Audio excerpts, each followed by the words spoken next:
At Christmas dinner, my sister-in-law handed me a gift. I opened it and froze. Inside was a divorce packet, already signed by my husband. She smirked. He belongs with me. My husband said nothing. I smiled. Then you'll love my gift. When she opened it, she screamed. My husband, Ryan, and I had been married for 8 years. I thought we were happy. Sure, we had our ups and downs, but nothing that made me think divorce was even on the table. I trusted him. I thought we were building a future together. His sister, Sophie, had always been around. Too much, honestly. She and Ryan had always been close. She was his childhood best friend before I even met him, and she never really liked me. She had this way of inserting herself into everything, our date nights, our vacations, even our fights. But I never thought much of it. I should have. That night, we were all sitting in the living room after dinner, exchanging gifts. Everything was normal. Or at least, it felt that way. Then Sophie handed me a beautifully wrapped box and smiled. "Open it," she said, her voice dripping with something I couldn't quite place. So I did. Inside was a stack of papers. At first, I couldn't even process what I was looking at. My brain refused to make sense of it. Then I saw Ryan's signature. It was a divorce packet. Already signed. I stared at it, my heart pounding. My hands started to shake. I looked up at Ryan. He didn't say a word. He just sat there, staring at the floor. I turned to Sophie. She was smirking. That's when she said it. "He belongs with me." The room fell silent. The kind of silence that makes your ears ring. I looked at my in-laws. My mother-in-law's mouth was slightly open, eyes darting between us. My father-in-law just shook his head and let out a sigh. Ryan still wouldn't look at me. He just sat there, his jaw clenched. It felt like I had been punched in the stomach. I took a deep breath, steadying myself. My mind was racing, but I forced myself to stay calm. I looked at Sophie, right in the eye, and I smiled. "Then you'll love my gift," I said. I reached into my bag and pulled out a manila envelope. Sophie's smirk faltered. She hesitated before taking it. I could see the curiosity in her eyes, the slight flicker of fear. She opened it. She barely made it past the first page before she screamed. And that's when everything exploded. Sophie's scream wasn't just shock. It was fear. Pure, raw fear. The moment the sound left her lips, she clamped her hand over her mouth, like she was trying to shove it back in. But it was too late. Everyone was staring. Ryan shot up from his chair. "What did you do?" His voice was sharp, but there was something else in it. Panic. Sophie flipped through the papers like they might change if she looked at them fast enough. Her hands trembled. Her breathing was uneven. I didn't say a word. I just watched. Sophie turned to Ryan, eyes wild. "You told me you fixed it." "Fixed what?" My mother-in-law stood up slowly. "What's going on?" No one answered. Ryan snatched the papers from Sophie's hands. The moment he saw what was inside, his face lost all color. Good. Because inside that envelope wasn't just proof of their affair. That was only the beginning. I knew something was wrong before I had any proof. Ryan had been distant for months. Coming home late. Guarding his phone like it held nuclear codes. It wasn't just work stress. It wasn't just needing space. Something was off. And then there was Sophie. She had always been around too much, but lately it was different. She was smug. She would give me these little smiles, like she knew something I didn't. It made my skin crawl. So I started looking. At first, I just checked his phone when he was asleep. Nothing. Then I went through our shared bank accounts. That's where I found it. Money. Thousands of dollars. Draining out. At first, I thought maybe he was gambling. Or hiding an affair with some other woman. But then I saw the transactions. Payments to Sophie. I felt sick. I dug deeper. Hired a private investigator. And what he found made my stomach turn. Ryan wasn't just cheating on me with Sophie. He was stealing from me. I own a small boutique marketing firm. It's my life's work. I built it from nothing. And Ryan? He had been forging my signature on business documents. Transferring money out of our joint savings. Taking loans in my name. Sophie was helping him. They were planning to take everything. They had already signed the lease on a new condo in Miami. Paid for with my money. I sat in my office, staring at the papers, feeling like the air had been knocked out of my lungs. But I didn't cry. I didn't scream. I got to work. Ryan was still holding the papers. His hands were shaking. Sophie looked like she wanted to vanish into the floor. I crossed my legs and leaned back. "You should keep reading." He did. And his eyes went wide. Because on the next page was a legal notice from my lawyer. I was suing them both. For fraud, identity theft, and embezzlement. I had all the proof. Ryan's fake signatures. The stolen money. The property lease. Everything. My mother-in-law snatched the papers from his hands, scanning them. Her face twisted in confusion. Then horror. then rage. She turned to Sophie. Tell me this isn't true. Sophie didn't answer. Ryan finally found his voice. You can't do this. We're married. That money is, I cut him off. No, Ryan. My money. My business. My name. You stole from me. My voice was calm, controlled. But inside, I was burning. Ryan shook his head, like he could somehow undo everything. We can fix this. I laughed. Oh, you already tried. But see, I got there first.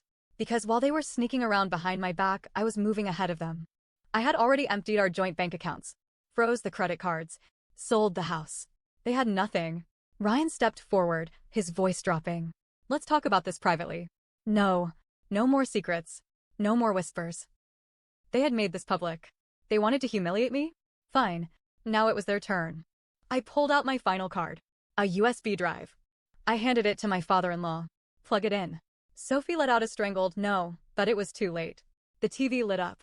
And suddenly, the whole family was watching security footage from a hotel lobby. Ryan, Sophie, kissing, holding hands, walking into a room together. My mother-in-law gasped. My father-in-law's face turned red. Sophie covered her mouth.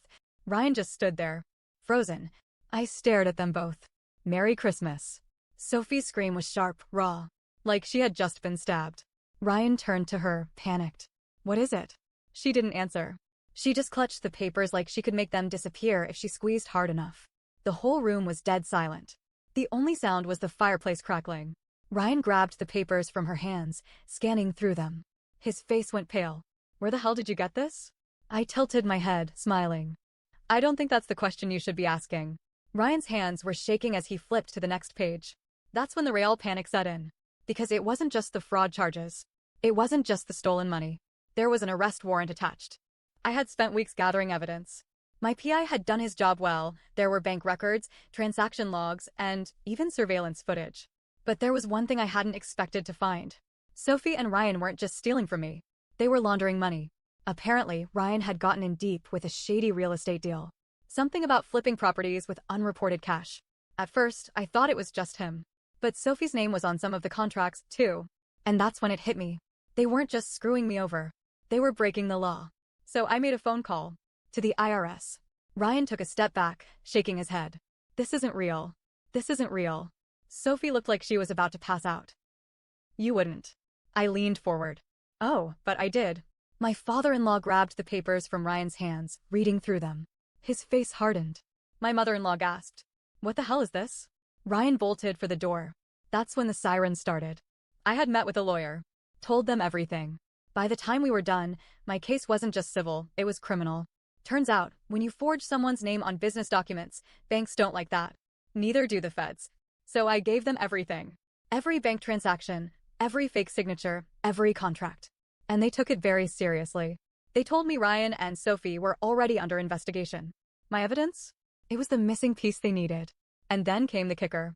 The lawyer looked at me and said, if this goes forward, your husband could be facing jail time. I smiled. Good. Red and blue lights flashed through the window. Ryan froze. Sophie let out a choked sob. My mother-in-law put a shaking hand over her mouth. No, this can't be happening. Ryan turned to me, desperate now. Please, we can fix this. I stood up, grabbing my coat. You should have thought about that before you stole from me. The cops knocked on the door. Sophie collapsed to the floor, crying. Ryan? He turned to run. Big mistake. The knock at the door echoed through the house, slicing through the tense silence. Ryan stood frozen. Sophie's breath came in ragged gasps. My mother-in-law clutched her chest like she might faint. My father-in-law's face was unreadable, but his jaw was clenched so tightly I thought he might break a tooth. Another knock.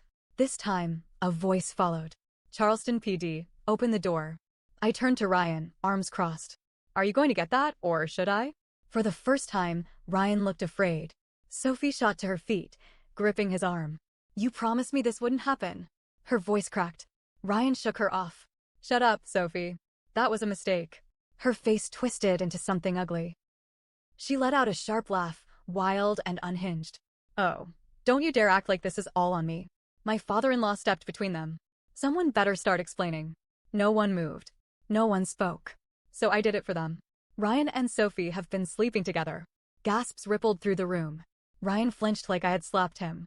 My mother-in-law's knees buckled. No, that can't be true. She turned to Sophie, almost pleading. Tell me that's not true. Sophie didn't answer. She just lowered her head, shoulders shaking. That was all the confirmation she needed. My mother-in-law sobbed. You were family, Sophie. You were his sister-in-law. Sophie whispered something, too quiet to hear. I stepped closer. Speak up. She lifted her head, eyes burning with hatred. I've always loved him. A sick, twisted confession. The room felt like it was closing in. Ryan ran a hand through his hair, pacing. He was panicking now, eyes darting toward the door. This isn't the time for this. We need to, I cut him off. Oh, I think this is exactly the time. Because I wasn't done. Ryan didn't just cheat. He stole from me. He laundered money. He put everything in MY name and thought he could just disappear and start over. I turned to Sophie. With you. My father-in-law looked disgusted. The knocking at the door became more insistent. I walked over and opened it. 2 officers stood there. Ryan Carter? Ryan turned white.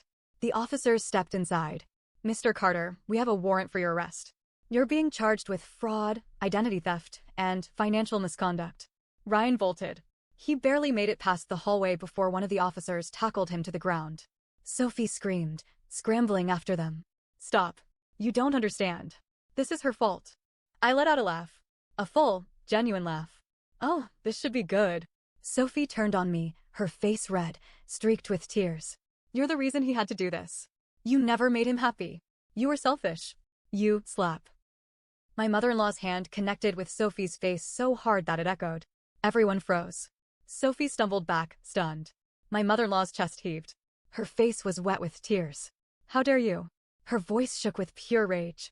How dare you stand here in my house and act like you're the victim? Sophie whimpered.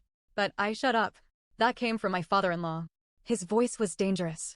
He turned to Ryan, who was now being handcuffed. You're no longer my son. Ryan snapped. Oh, please. He barked out a bitter laugh. Spare me the dramatics, Dad. You never gave a damn about me. Not really. His father's eyes darkened. You did this to yourself. Ryan looked around desperately. Mom? Please. She shook her head, crying. I don't know who you are anymore. The officers started leading Ryan toward the door. And that's when Sophie lost it. She lunged at me. This is your fault. You ruined everything. I stepped aside, letting her fall flat on her face. No, Sophie. I just made sure you paid for it. One of the officers grabbed her arms, pulling her up. She's not under arrest, but I'd suggest she leaves before she makes things worse for herself. Sophie tried to shake them off, sobbing. Ryan, tell them it was all her fault. Ryan. But Ryan wasn't looking at her anymore. He just stared straight ahead, jaw clenched. He wasn't going to save her. Ryan was taken away in the back of a police car. Sophie collapsed on the couch, wailing, but no one comforted her. I turned to my in-laws. My mother-in-law wiped her face. Her eyes were swollen. I'm so sorry. I nodded. I wasn't mad at them. They were just as blindsided as I was. I grabbed my coat. I should go. Sophie laughed bitterly from the couch. Yeah, run away. Just like always. I walked over to her, crouching down so only she could hear. I won. Her face crumpled. I walked out, leaving her in her misery. Ryan took a plea deal. Got 5 years in prison. Sophie tried to fight me in court, but she had nothing. She lost everything. I sold the house. Moved to New York. My business? Better than ever. And for the first time in years, I was happy.